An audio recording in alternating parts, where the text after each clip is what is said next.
ओम सभी को सब नमस्ते सज्जनों, वेदवाणी स्वाध्याय चैनल में आपका स्वागत है। आज हम वेद रक्षा मंत्र का शीर्षक है वेद रक्षा कैसे हो। जब हम वेदों को पढ़ेंगे, वेदों को समझेंगे, वेदों की ओर रुचि होगी, तभी तो वेदों की रक्षा होगी। ये मैं नहीं कह रहा, वेद कह रहा है, वेद के ऋषि कह रहे हैं। तो देखिए 289वां मंत्र है ये। तो सज्जनों, ये कुछ 5-4 मंत्र बिना क्रम के हैं। उसके अलावा जो मैंने एक अनुक्रमणिका बनाई है मंत्रों की, यानी कि जैसे मान लीजिए सात्विक भोजन के मंत्र हैं, तो सात्विक भोजन के मंत्र पूरे वेद में से इकट्ठे करके और क्रमवार किए हैं वो। ऐसे ही माता पिता के गुरु मंत्र हैं, गुरु के मंत्र हैं, राजा का कर्तव्य के मंत्र हैं, नेता के कर्तव्य के मंत्र हैं, इत्यादि इत्यादि, गौ के मंत्र हैं। तो वो सब क्रमबद्ध करके इकट्ठे किए हैं। वेदवाणी की रक्षा कैसे होगी। मेधा तिथि कांड से प्रभु कहते हैं, मेधा तिथि इस मंत्र के ऋषि का नाम है। प्रभु कहते हैं कि हे प्रभु की ओर चलने वाले जीव, तू ध्यान देने के योग्य जो शक्ति है उसके मद में वेदवाणियों की रक्षा कर। मद में मीन्स उसके प्रसन्नता में, उसके आनंद में। मद मीन्स आनंद भी होता है। रक्षा कर, किसी भी वस्तु की रक्षा उसे जीवन का अंग बनाने से होती है। यदि हम उसे जीवन का अंग नहीं बनाएंगे तो रक्षा कैसे होगी। कोई भी अपनी प्रिय चीज हो, गोदुग्ध के सेवन का व्रत ले लें तो गौ रक्षा हो जाए। जिस मकान में रहते हैं वह सुरक्षित रहता है, रहना छोड़ा और टूटना आरंभ हुआ।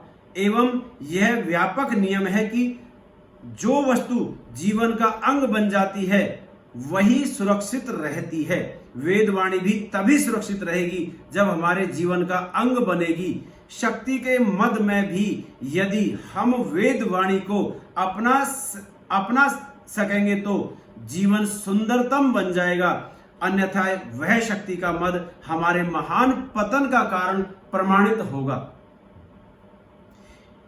उस प्रभु प्राप्ति के लिए जो कि परमेश्वरशाली हैं, हे जीव तू वेद को जीवन में ढाल, तभी तू सचमुच मेधातिथि पूर्ण पवित्र प्रभु की ओर निरंतर चलने वाला होगा। तभी तू काण्व ऋषि का नाम समझदार होगा। अगले पैराग्राफ में लिखा, वेदवाणी को जीवन का अंग बनाकर उस प्रभु की ओर चल जो हम सबको मिलाने वाले हैं। वे हम सबके मूल पिता हैं, पितामह हैं।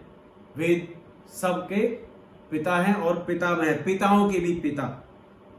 एक प्रभु के पुत्र होने के नाते हम सब एक हैं। वे कांति वाले हैं, सुंदर ही सुंदर हैं, यानी कि उनके चेहरे पे आभा है, चमक है, कांति है। वहां कुछ भी असुंदर व अशुभ तत्व नहीं है। वे स्वामी हैं, किन्हीं वासनाओं के दास नहीं हैं। क्रोध आदि से वे आक्रांत नहीं हैं, उनसे सताए गए नहीं हैं। वे ज्योतिर्मय हैं, अंधकार का वहां लवलेश नहीं है। वो तो ज्योति के पुंज हैं, हजारों लाखों सूर्यों के बराबर ज्योति उनकी है। ये वेद कह रहा है, आगे मंत्रों में आएगा। ज्योतिर्मय है, अंधकार का वहां लवलेश नहीं है। वे परमेश्वर्य वाले हैं, स्वाभाविक क्रिया से युक्त हैं और सचमुच ज्योतिर्मय हैं। हमें उस प्रभु का उल्लिखित ऊपर लिखे हुए प्रकार से स्तवन मीन्स भजन, मनन, चिंतन करना चाहिए, उनकी भक्ति करनी चाहिए, उनकी आराधना करनी चाहिए। स्तवन करते हुए अपना जीवन एकत्व की भावना से भरपूर करना चाहिए। एकत्व मीन्स जैसे लक्ष्य बना करके। इससे हम वासनाओं के शिकार नहीं होंगे। उस समय हमारा जीवन ज्योतिर्मय होगा। हम सचमुच परमेश्वर्य को प्राप्त करने वाले सर्वभूत हित, सर्वभूत मीन्स सब प्राणियों का हित करने वाले, सर्वभूत हित के लिए सदा क्रियाशील होंगे और अंधकार से ऊपर उठेंगे। भावार्थ है इस मंत्र का, हमारा जीवन वेदों को प्रकट करने वाला हो। ऋषि हैं भर्गः प्रगाथ, देवता है इंद्र, छंद है बृहति, स्वर है मध्यम। यह मंत्र आपने ध्यानपूर्वक सुना। आप सभी का धन्यवाद। शुभ नमस्ते।